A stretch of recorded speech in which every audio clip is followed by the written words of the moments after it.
This is the rebreathing anesthesia circuit. First way of gas flow is we're going to start with the oxygen tank. This is the compressed O2 compressed gas cylinder. This is an E cylinder. It holds 700 liters of oxygen, and the total capacity is 2200 psi. This is very portable. This one with the lever shows that it's in use. The one with the tape over here shows that it's not in use. We're going to turn the oxygen on. From there, we go to the yoke. This is the yoke. It has a pin index system which allows the tank to attach to the anesthesia machine. It's like a key, only oxygen tanks can be attached, no other gas. Then we go to the pressure reducing valve. This reduces the pressure from the oxygen tank to 45 to 50 psi. From there, we go to the pressure gauge. This reads the total psi of oxygen left in the tank with a full line at 2200 psi. From there, we take this green tubing, and it's green because it transports pure oxygen, and that goes to the flow meter. This flow meter reduces the pressure to 15 to 20 psi and controls how much oxygen is given to the patient with a max of 4 liters. For the controls, you just turn this dial and you get to about the middle of a number or line, and that tells you how much oxygen your patient is receiving. From there, we go to the vaporizer inlet. This vaporizer inlet comes from the flow meter. Oxygen rises to the entry point of the precision vaporizer. So oxygen is going to the precision vaporizer. This is where the drug is converted into a gas. This drug, which is isoflurane, needs oxygen flowing to make it into from a liquid inhalant to a gas inhalant. From there, it goes to the precision outlet, or the vaporizer outlet, and that is the exit after the vaporizer, and it carries oxygen in an inhalant all the way to this T-cross. From this T-cross goes to the reservoir bag where oxygen and inhalant is ready for the patient to breathe on inhalation. It's like a storage. Then we go from there to the negative pressure relief valve. This gets rid of negative pressure and prevents the patient from receiving negative pressure. After that, we go to the inhalation valve, which prevents backflow of gas, helps to direct proper gas flow to the patient via this flutter desk in there. From there, we go to the inhalation tubing. This inhalation tubing is attached to the ET tube right at the end here.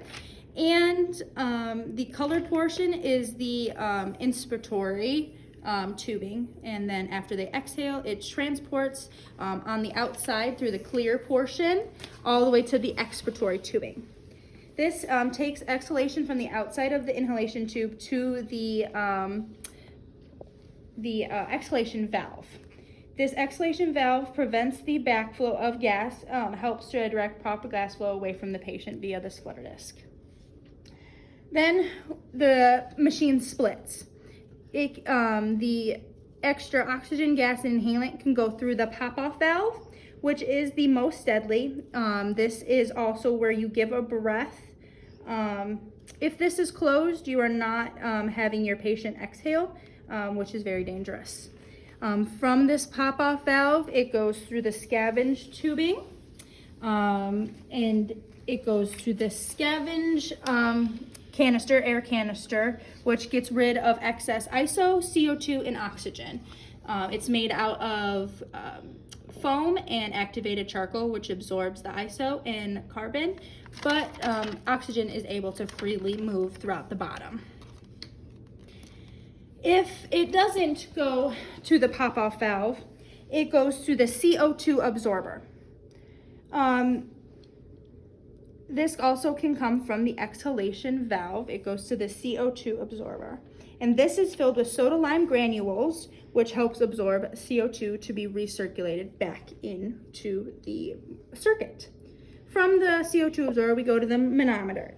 This has a max of 20 centimeters of water, and it shows the amount of pressure in the breathing circuit. It simulates how much pressure is in the lungs.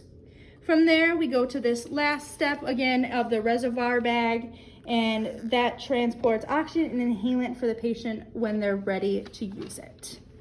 Now, I'm gonna perform a pressure check.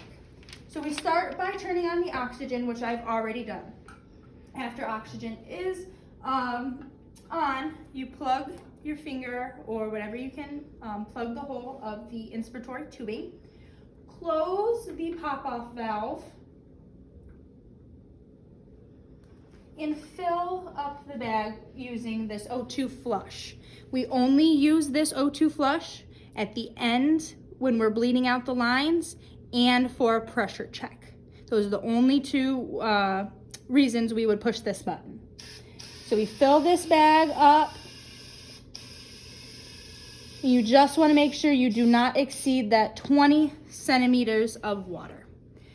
You give this bag a good squeeze,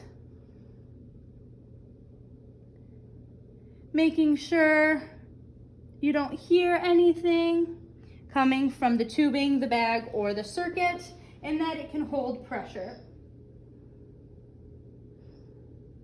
Seems to be holding pressure very well. So after that, we're gonna open the pop-off valve to make sure that it's open. Then I'm gonna release my finger and get all the air out of the bag. And that is a rebreathing circuit.